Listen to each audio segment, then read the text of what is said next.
Foundation apply केल्यावर कधी कधी असं वाटतं की खूप पॅची होतोय किंवा मग फाउंडेशन सगळीकडे स्प्रेड होत नाही, ऑल ओव्हर फेसवर नीट स्प्रेड होत नाही. तर ते का आणि त्याला फिक्स कसं करायचं हे आज मी तुम्हाला सांगणार आहे. हॅलो गाईज, मी हर्षा चितळे. दर गुरुवारी तुमच्यासाठी घेऊन येत असते लाईफस्टाईल, मेकअप आणि स्किन केअरवरचे इंटरेस्टिंग व्हिडिओज. आणि आज आपण बघणार आहोत how to apply foundation. So let's get started. So subscribe केलं नसेल तर आधी सबस्क्राईब करा आणि व्हिडिओ शेवटपर्यंत बघा. बेसिकली फाउंडेशनचे वेगवेगळे टाइप्स असतात. Thick consistency, thin consistency, BB cream, CC cream. तर ह्या सगळ्यांचे लावण्याचे जे प्रकार असतात म्हणजे त्यांचे ऍप्लिकेशन्स आहे ते डिफरंट टाइपचं असतं. पहिल्यांदा आपण काय करतो की फाउंडेशन घेतो आणि just dot dot dot dot apply करतो. यामुळे काय होतं की जे थिक कन्सिस्टन्सीचे फाउंडेशन्स असतात तर ते इव्हनली स्प्रेड होत नाही, ते लगेच ड्राय होऊन जातात स्किनवर आणि काहीतरी ते असा प्रकार दिसायला लागतो. So first of all application, avoid dots, की असे डॉट्स करणं अवॉइड करा, त्याच्यामुळे मेकअप पॅची होणार नाही. दुसऱ्या अशा लाईन्स ज्या आपण मारतो त्याने काय होतं की पर्टिक्युलर त्या लाईनलाच खूप सारं प्रोडक्ट लागून जातं आणि नीट ते स्प्रेड होत नाही. आणि तिसरं जे आपण चुकी करतो, आपण डिरेक्टली ब्युटी ब्लेंडरवर घेतो आणि डिरेक्टली अप्लाय करायला लागतो. ह्याने काय होतं की आपलं अर्ध प्रोडक्ट ब्युटी ब्लेंडरवर लागतं आणि प्रोडक्ट जास्ती लागूनही पाहिजे तसा इफेक्ट तो आपल्या फेसला देत नाही. सो त्यासाठी काय करायचं, मार्केटमध्ये हे असे छान फ्लॅट फाउंडेशन ब्रश येतात.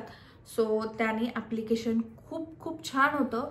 जसं लाईक सी की मी इकडे अप्लाय केलेलं नाही आहे.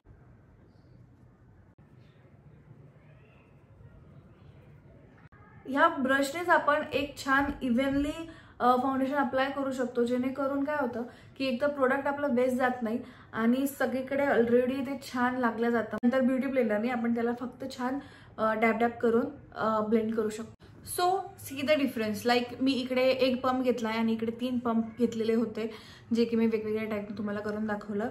आणि एक पंप घेऊनही माझ्या हातावर अजूनही प्रोडक्ट आहे. सो ऍप्लिकेशन नंतर येतं ते म्हणजे ब्लेंडिंग.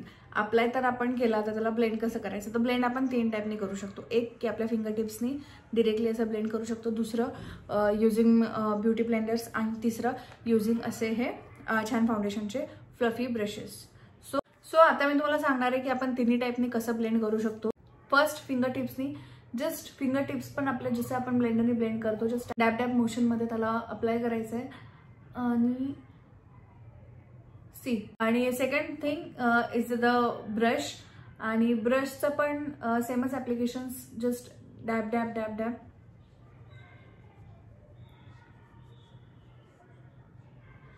सी, आणि तिसरा टाईप तो म्हणजे आपला beauty blender, damp beauty blender.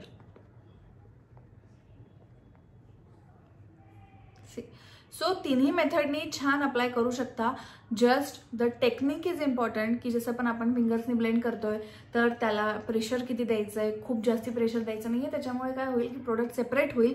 खूप लाईटही करायचं नाही, जेणेकरून प्रोडक्ट ब्लेंडच होणार नाही. सो मीडियम प्रेशर मी ब्लेंड करायचं आहे. आणि दुसरं म्हणजे सेम ब्रश खूप जास्ती प्रेशर द्यायचं नाही आहे. खूप हलक्या हाताने प्रेशर दिलं तर ब्रशने पण छान अप्लाय होतं. ऑल ओव्हर फेस आपण ब्रशने पण मेकअप करू शकतो. आणि we all know beauty blenders की. So after application for blending technique, keep in mind we can do with our finger tips, beauty blender and the foundation brushes. So I hope this will help you guys, and I'll be back on the next Thursday with another such interesting video. Till then, do like, share, subscribe to my channel, and see you soon. Bye bye.